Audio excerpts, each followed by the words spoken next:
ना खौफ ना ही पीछे हटने की गुंजाइश। इस्लामाबाद के कोयटा होटल से सुहेल अफरीदी का वो ऐलान जिसने वफाक की नींदें उड़ा दी। अडयाला जेल की सलाखों से बानी पीटीआई का आखिरी पैगाम आ गया है, आजादी लेकर आओ या कफन में वापस आओ। क्या तहरीक इंसाफ का ये फाइनल राउंड हुकूमत को झुकने पर मजबूर कर देगा या गिरफ्तारियों का नया रेला आएगा? जानिए स्ट्रेट मूवमेंट का वो प्लान जो गली गली कूचा कूचा फैलने को तैयार है। नाजरीन, पाकिस्तान की सियासत इस वक्त एक ऐसे मोड़ पर आन खड़ी हुई है जहां अब मफाहमत नहीं बल्कि बराह रास्त मुकाबले की फिजा बन चुकी है। वजीर आला खैबर पख्तूनख्वा सुहेल अफरीदी ने बानी पीटीआई इमरान खान का जेल से मिलने वाला ताज़ा तरीन और सख्त तरीन पैगाम शेयर करते हुए मुल्क गिर स्ट्रेट मूवमेंट का बाकायदा आगाज कर दिया है। आजादी या शहादत। इस्लामाबाद में एक अहम इजलास के दौरान सुहेल अफरीदी ने इंकशाफ किया कि बानी पीटीआई ने जेल से वाज़ेह हिदायत जारी की हैं। पैगाम में कहा गया है कि अब घरों में बैठने का वक्त खत्म हो चुका है, अवाम सड़कों पर निकले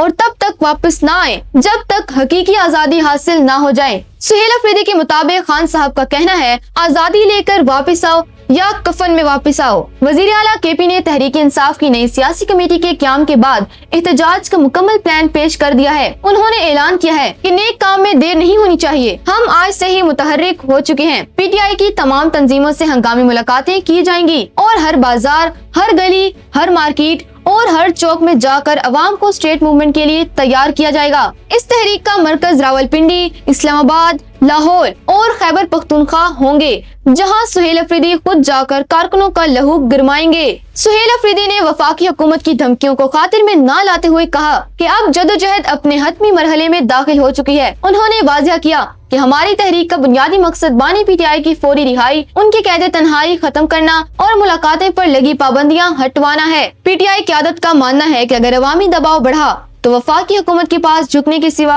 कोई रास्ता नहीं बचेगा। जराये के मुताबिक पीटीआई की नई सियासी कमेटी अगले चंद दिनों में एक बड़े लॉन्ग मार्च या धरने की तारीख का ऐलान कर सकती है। कारकुनों में शदीद जोशो खरोश पाया जाता है और सोशल मीडिया पर सड़कों पर लड़ाई के नारे गूंज रहे हैं। अगर एहतजाज शिद्दत इख्तियार करता है तो वफाकी दारुल हुकूमत में बड़े पैमाने पर गिरफ्तारियों और कंटेनर्स लगने का खदशा है। नाजरीन, सुहेल अफरीदी के इस बयान ने पीटीआई की लड़ाई को एक नई और खतरनाक शिद्दत दे दी है। क्या हुकूमत इस एहतजाज को रोकने के लिए ताकत का इस्तेमाल करेगी या सियासी मुज़ाकरात की गुंजाइश निकलेगी? आने वाला एक हफ्ता पाकिस्तान की सियासत के लिए इंतहाई अहम है।